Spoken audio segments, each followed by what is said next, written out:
Certains observateurs avancent que votre mouvement est pro-russe.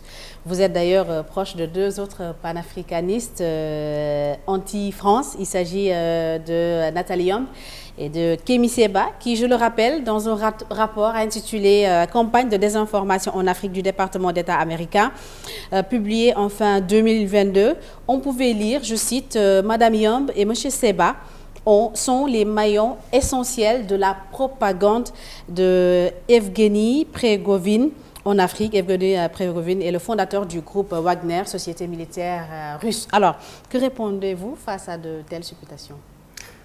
Mais vous me permettez de faire un gros coucou voilà, à ma sœur Nathalie Yamb, pour qui j'ai énormément d'affection, d'admiration. Je l'encourage dans son travail de déconstruction qu'elle est en train de mener. La même chose pour Kémi Séba, qui contribue lui aussi, ainsi que d'autres, au travail de déconstruction, au travail de décolonisation en fait de l'Afrique, parce que sans cette décolonisation-là, point de sortie du sous-développement, point de sortie en fait de la pauvreté. Après cela, qu'est-ce que vous voulez? Pendant la colonisation, ceux qui cherchaient à sortir de la colonisation, qu'elle soit portugaise, qu'elle soit anglaise, qu'elle soit française, mais ils étaient taxés d'être des anti-ceci, d'être des pro-cela. Ce n'est pas... c'est une vieille ancienne. C'est une vieille ruse de guerre. C'est une vieille ruse de guerre. Donc, pour moi, que des impérialistes qui pensent que l'Afrique, c'est leur chasse gardée et qu'ils doivent continuer en fait à utiliser l'Afrique comme réservoir de matières premières et comme marché de leurs produits finis, et que nous ne devons produire rien d'important. Parce que si cela devait advenir, leurs produits finis ne pourraient pas être écoulés ici. Que des gens comme ça puissent essayer de discréditer la résistance anti-impérialiste africaine, cela ne m'étonne pas. Le deuxième point, c'est que Madame Fall, ce qu'il faut comprendre, c'est que la France impérialiste a l'habitude des Ouattara et des Macky Sall. C'est-à-dire, ce sont des marionnettes, ce sont des pom-pom boys, d'accord? Et donc, vu qu'ils ont l'habitude d'un personnel politique qui ne décide de rien, il faut que le FMI et la Banque mondiale imposent ces dictats. Il faut que la France dise faites et ils font.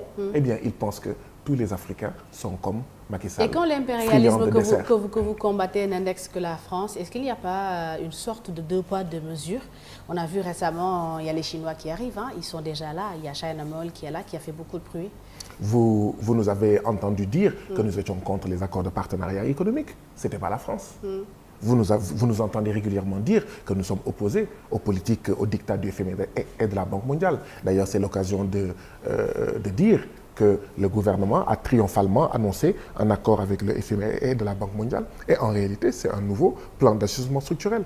Je rappelle que le FMI et la Banque mondiale n'ont jamais développé un seul pays. Posez la question aux membres du gouvernement du Sénégal, qu'ils vous donnent seulement un seul pays. Et il y a 200 pays sur la planète Terre. Un seul pays qui a été développé par le FMI et la Banque mondiale.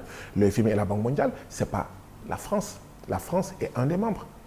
Vous nous avez entendu dire que nous ne sommes pas d'accord avec l'ouverture de China Mall. Mais justement, saviez-vous, Madame Fall, que le ministre du Commerce a avoué qu'il n'était pas au courant?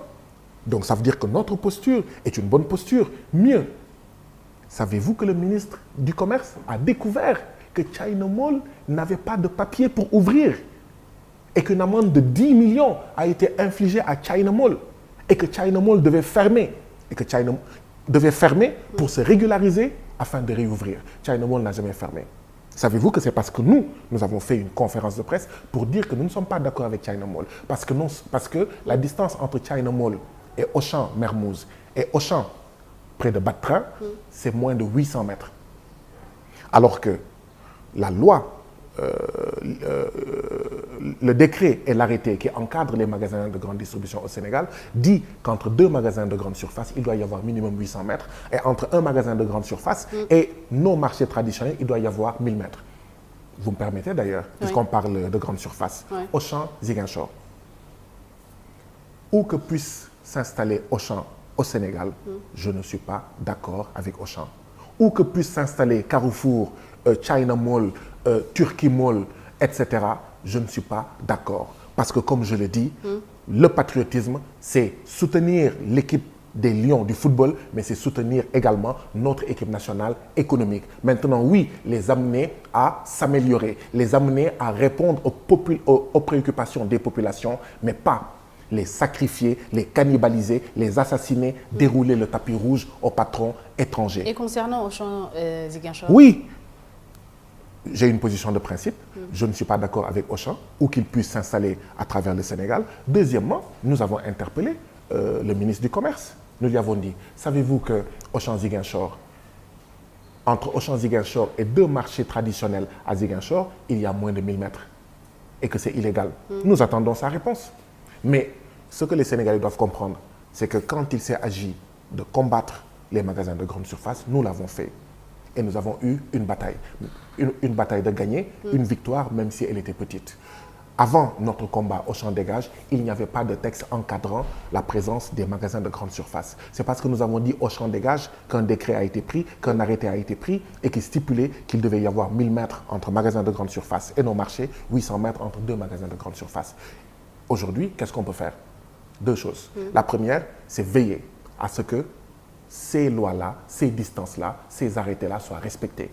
Et le magasin Auchan de Ziguinchor est illégal parce qu'il est à moins de 1000 mètres de 2 marchés, d'accord, à Ziguinchor. China Mall est illégal parce qu'entre China Mall et 2 autres magasins de Auchan, il y a moins de 800 mètres. Mais vous voyez bien que je suis sur les principes. Parce que si je n'étais pas sur les principes, je dirais, mais je m'en fous de Auchan Mermoz, je m'en fous de Auchan Batra. Je suis sur les principes. Bien. Voilà. Alors, la toute dernière question. Guy Marius Sagna a-t-il des ambitions présidentielles?